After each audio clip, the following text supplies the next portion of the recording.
कृष्ण केशव कृष्ण केशव कृष्ण केशव पाहि माम। राम राघव राम राघव राम राघव रक्ष माम। राधे राधे दोस्तों, सरिता ज्ञान गंगा में आप सभी का स्वागत है। आइए हम लीला पुरुषोत्तम भगवान श्री कृष्ण की लीलाओं का श्रवण करें। भगवान श्री कृष्ण का जन्म। भगवत गीता में भगवान कहते हैं कि उनका प्राकट्य, जन्म तथा कार्यकलाप सभी दिव्य हैं और जो उन्हें ठीक से समझ लेता है वह तुरंत ही वैकुंठ जाने का भागी बन जाता है। भगवान का प्राकट्य या जन्म किसी सामान्य पुरुष का सा नहीं होता जिसे विगत कर्मों के आधार पर भौतिक शरीर धारण करने के लिए बाध्य होना पड़ता है। भगवान के प्राकट्य की व्याख्या द्वितीय अध्याय में की गई है कि वे स्वेच्छा से प्रकट होते हैं। जब भगवान के अवतार लेने का समय निकट आ गया तो नक्षत्रगण अत्यंत शुभ हो गए। रोहिणी नक्षत्र भी जो फलित ज्योतिष के अनुसार शुभ माना जाता है, प्रबल था।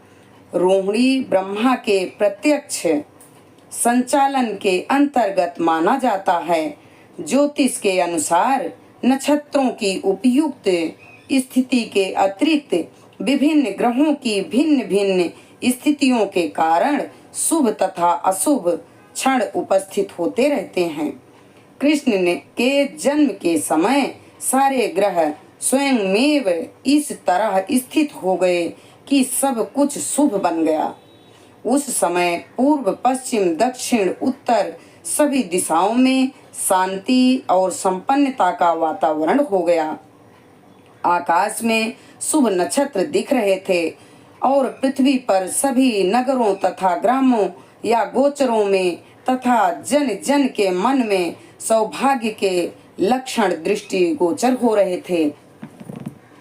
नदियां जल से परिपूर्ण होकर प्रवाहित हो रही थी और सरोवरों में सुंदर कमल खिले हुए थे।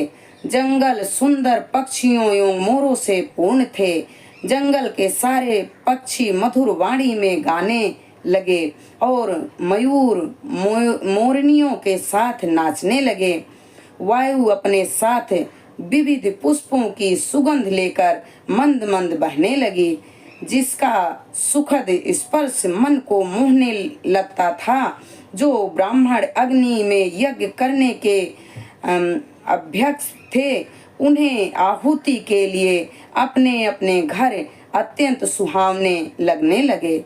आसुरी राजाओं के उत्पातों के कारण ब्राह्मणों के घरों में हवन आदि यज्ञ लगभग बंद हो चुके थे, किंतु जब उन्हें शांतिपूर्ण यज्ञ आदि करने के अवसर प्राप्त हो रहे थे, यज्ञों पर प्रतिबंध लगने के कारण ब्राह्मण मनसा वाचा कर्मणा अत्यंत दुखी थे।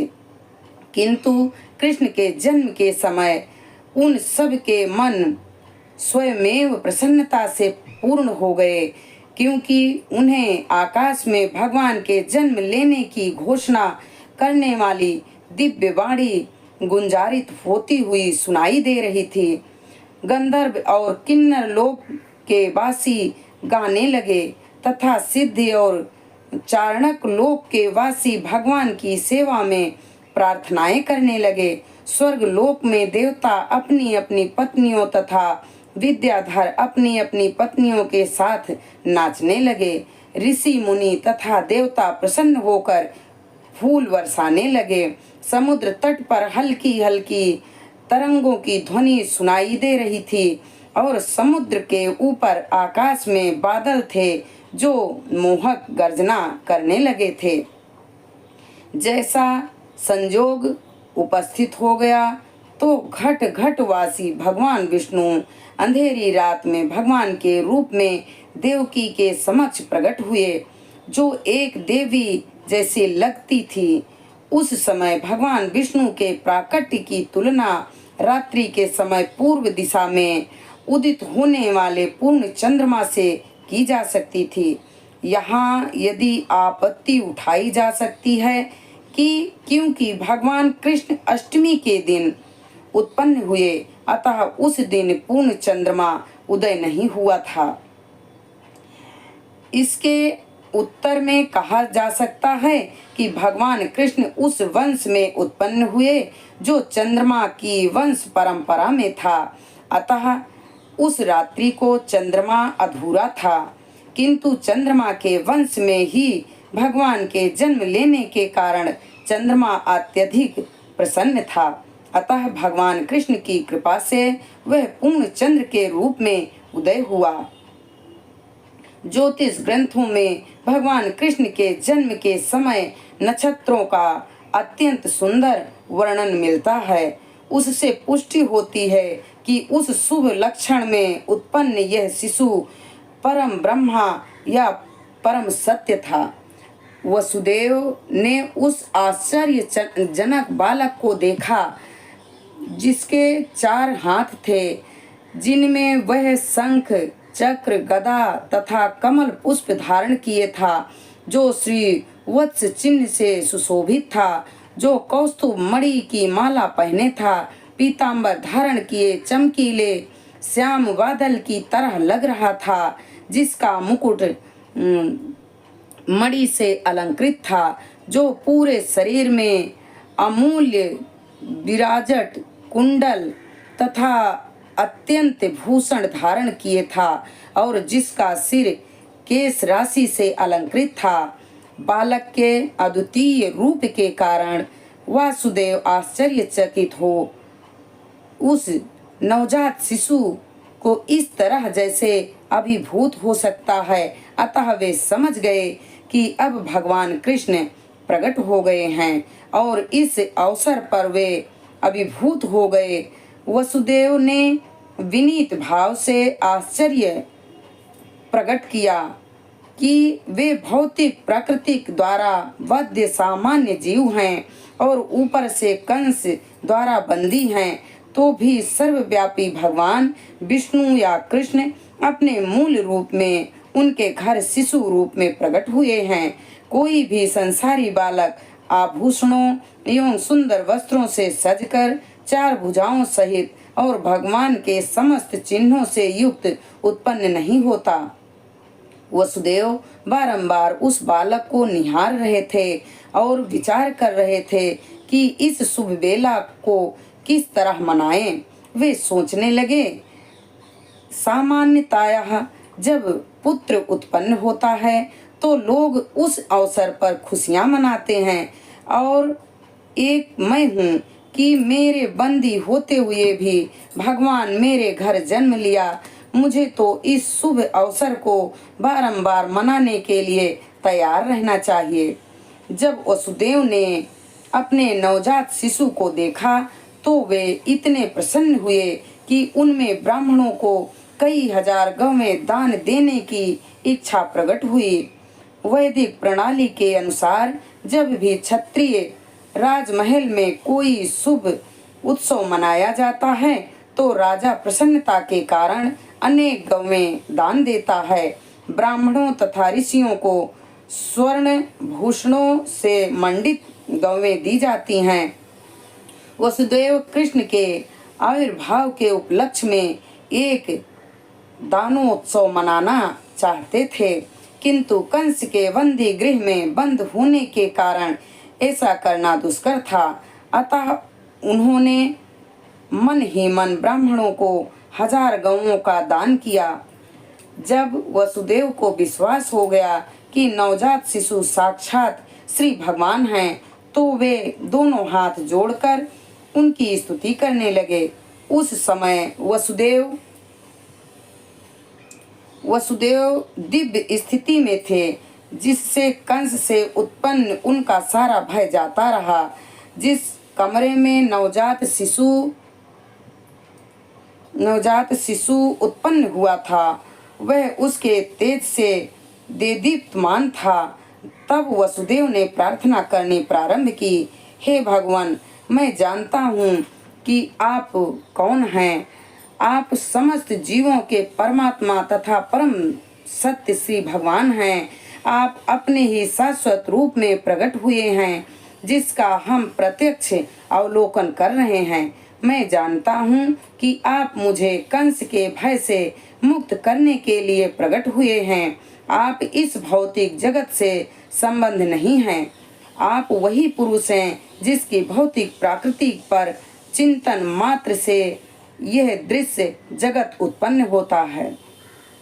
कोई यह तर्क कर सकता है कि अपनी चितवन मात्र से समस्त दृश्य जगत की उत्पत्ति करने वाला भगवान वसुदेव की पत्नी देवकी के गर्भ में नहीं आ सकता।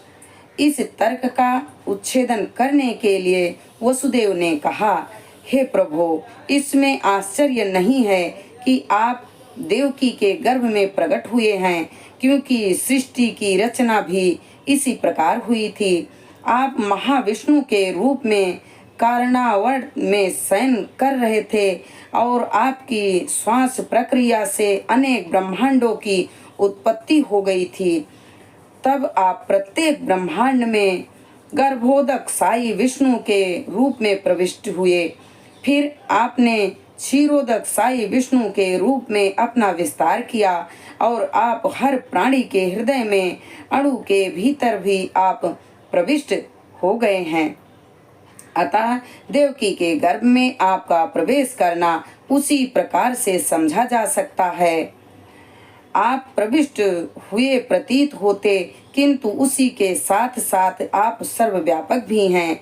इसी तरह आप देवकी के गर्भ में शिशु रूप में प्रकट हुए हैं, किंतु आप उसके बाहर भी विराजमान हैं। आप सदैव अपने धाम में रहते हैं, फिर भी आप करोड़ों रूपों में अपना विस्तार कर सकते हैं। मनुष्य को बहुत ही बुद्धि के साथ आपके अवतार को समझना चाहिए।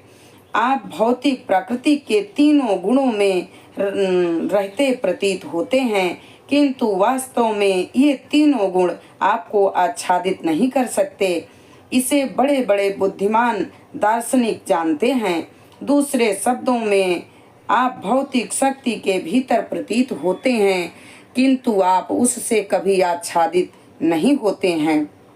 हे स्वामी, आपका अवतार स्थिति तथा तिरोधान सारे भौतिक गुणों के प्रभाव से परे है। जैसा आपने कहा है, प्रकृति आपकी अध्यक्षता में उसी तरह कार्य करती है जिस तरह कोई सरकारी अधिकारी मुख्य कार्यकारी के आदेशों पर काम करता है। अधीनस्थ कार्यकलापों का आप पर कोई प्रभाव नहीं पड़ता। प्रकृति के सारे कार्यकलाप आप पर प्रभाव नहीं डालता है। ब्रह्मा जी रक्त अथवा लाल कहलाते हैं, क्योंकि सृजन के लिए वे रजोगुण का प्रतिनिधित्व करते हैं। तमस शिव जी के जिम्मे पड़ा है, क्योंकि वे पूर्ण सृष्टि का संहार करते हैं। इस दृश्य जगत का सृजन, संहार तथा पालन आपकी शक्तियों द्वारा संपन्न होता है, तो भी आप इन गुणों से अप्रभावित रहते हैं, जैसे कि वेदों द्वारा पुष्टि किया गया है। श्री भगवान सदैव ही समस्त भौतिक गुणों से मुक्त होते हैं। यह भी कहा जाता है कि परमेश्वर में रजो तथा तमो गुणों का अभाव रहता है। हे प्रभु, आप परम नियंता भगवान तथा इस दृश्य जगत की व्यवस्था को बनाए रखने वाले हैं। आप परम नियंता होते हुए भी कृपा करके मेरे घर में अवतरित हुए हैं। आपके अवतार का कारण संसार के उन आसुरी शासकों या अनुयायियों का वध करना है, जो राजकुमारों के वेश में रहते हुए भी वस्तुतः असुर हैं। मुझे विश्वास है कि आप उन सबों को उनके अनुयायियों तथा सैनिकों समेत मार डालेंगे।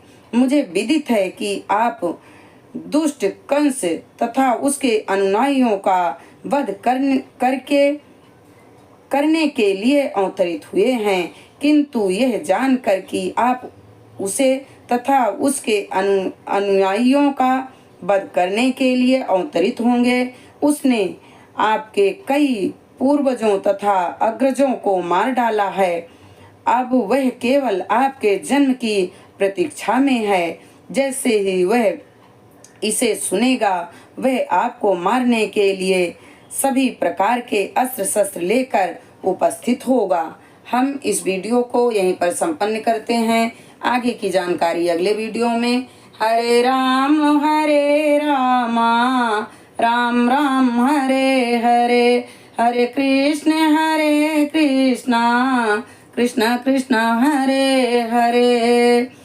श्री लीला पुरुषोत्तम भगवान श्री कृष्ण के चरणों में हमारा कोटि कोटि प्रणाम स्वीकार हो। श्री लक्ष्मी नारायण भगवान के चरणों में हमारा कोटि कोटि प्रणाम स्वीकार हो।